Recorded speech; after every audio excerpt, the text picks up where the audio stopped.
So I saw a pretty cool story today on ESPN about you, about the way you donate all your fight gear and how you've been giving it away and auctioning it off. Talk about just kind of how, the genesis of that, how you started doing that. It started a few fights ago when I was moving from Florida back to Louisiana. You know, we were actually packing and breaking down containers that I had old gear in, and I was like, man, I have 30 pairs of shorts and gloves in here. I'm not giving away these WEC gloves, but I have 20 or 19 pairs of UFC gloves in here that I don't even, you know, what am I doing with all this stuff? You know, like I tell people the first couple were cool. Like the first WC pair was awesome. The first pair of UFC gloves I ever fought in was awesome. I never want to get rid of those. But then, like, it still means a lot to me. But when you have 20 pairs, like, this is getting too much. So I had drawers full of stuff.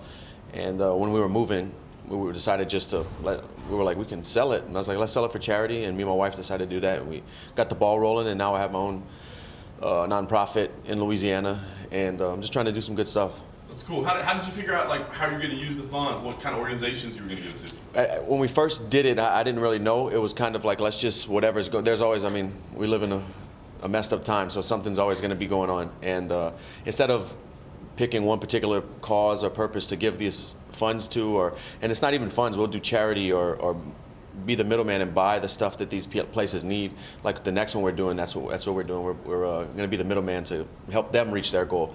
But anyway, we saw a local charity in Louisiana. We wanted to keep it local, of course, to affect my immediate community I grew up in. But I'm not against going outside of Louisiana and do whatever. We're just starting off small, you know. And I saw a homeless shelter and a couple other things that really caught my interest growing up on that side of town. And we decided to do it. We raised 3,000 meals for families in need the first time. This last one we did for Pettis. We did a widow of a police officer who lost his life a couple miles from a high school I went to, so that was really close to home. You know, I actually got to go hand deliver a check to her, and you know, he left behind 3 daughters, and it's just a terrible thing, man. So yeah, but this next one we're doing women and children who, you know, going through some homelessness and some tough times. They have on-job training and stuff at this place, this outreach center. So we're putting together necessity kits, everything the kids need for school supplies, and also everything that women need. So yeah, I'm excited about it. It sounds like it's a pretty hands-on thing. I mean, it's not just, you know, auction off some gear and be done with it. It sounds like you're really taking an active role. Yeah, and even the money that I don't even take money a cut to send the gear or to pay. You know, 100% of it goes to, and my wife's doing all the books. And if anybody has any questions, I'll tweet out or send out, you know, the actual books and funding, show you exactly where the money goes. So you know, we're really trying to keep it honest and help people out. But yeah, we're doing good things. Very cool. Last thing for me, I guess what I was understanding, you don't sanitize this gear that you sell, right? I mean, it comes as is. So this one might be one that's got a splash of blood or two on it. You think? It's gonna be tough to beat the last shorts I just sold, but the Pettis fight shorts were like they were starched, bro. They wouldn't even bend.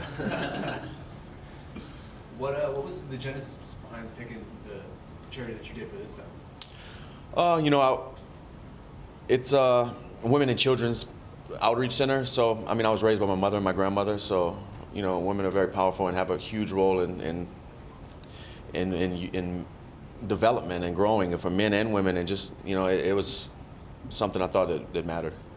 What's your ultimate goals for this? Like, do you have plans to take it bigger and sort of make sort of a bigger, I guess, foundation out of it, or something you said? Yeah, I have the Good Fight Foundation. I started. It's a nonprofit in Louisiana.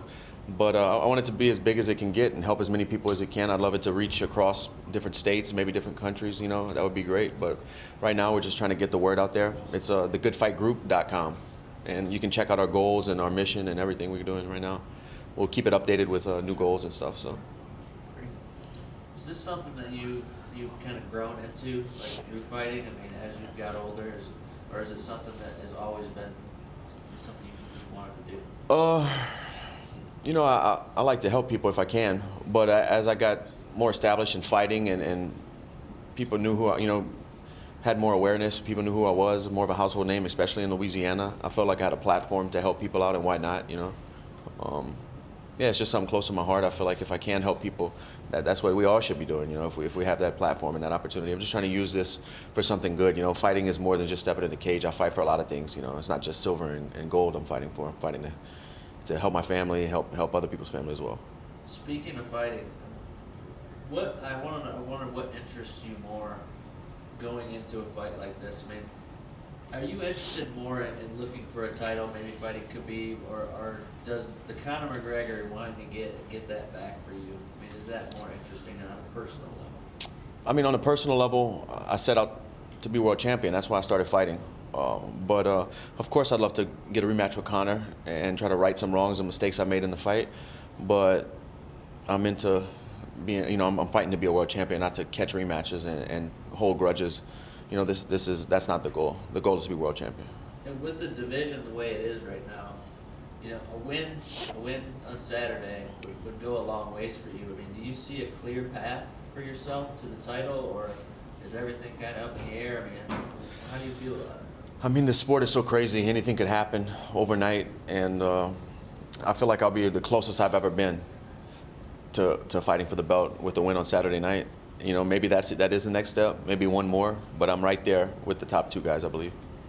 It's funny you mentioned earlier the WEC, the blue gloves. I think we all remember those.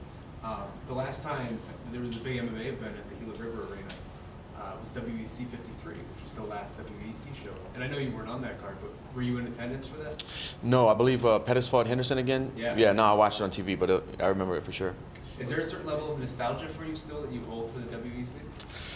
I mean, you can never take that away from me. That's like the guys walking around who fought in Pride. That's just an extra badge. I see Carlos walking around. I'm like, here's another guy. I think we're the only two guys on the card from the WC. So, no, it's an honor, man. It's part of history for sure. Justin brought up yesterday that his camp had when Rose beat Joanna yesterday, I was already 1-0 against your camp. Has that crossed your mind at all in this week? That doesn't matter. That has nothing to do with this.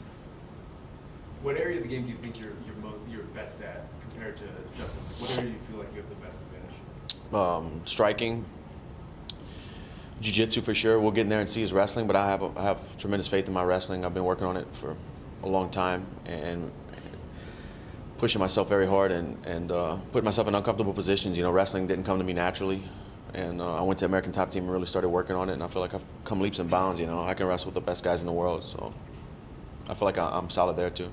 Is there a certain level of mental preparation you have to go through too, and sort of conditioning yourself, like with a guy like Justin, and he talked about it before, like steeling himself, like knowing that he's going to go into a war type of situation? Yeah, like I know there's going to be some times in this fight where it's going to be tough. I'm gonna have to dig down. That's gonna present itself. It might present itself often. I don't know, but I'm prepared mentally for whatever it takes. Like I said, I'm willing to leave a piece of myself in there to get the victory Saturday night. Justin's one of those guys. He's self-admitted. I'll take two or I'll take three to land one good one. And you've been known to be in fights where you like to brawl too. Do you look at this fight and say, hey man, this might be an opportunity for us to put a fight of the year out? He won't be able to take three of these to give one. I promise you that. It ain't happening. I'm probably the hardest puncher he's ever fought. And no, I'm not going out there to, I want to have a long career. I want to go home to my daughter. If I can get in and get out, I'm happy with that. But I'm a warrior, so if that presents itself and the fight goes that way, then I have to fight. But I'm not afraid of that. But I'm going to try to finesse him.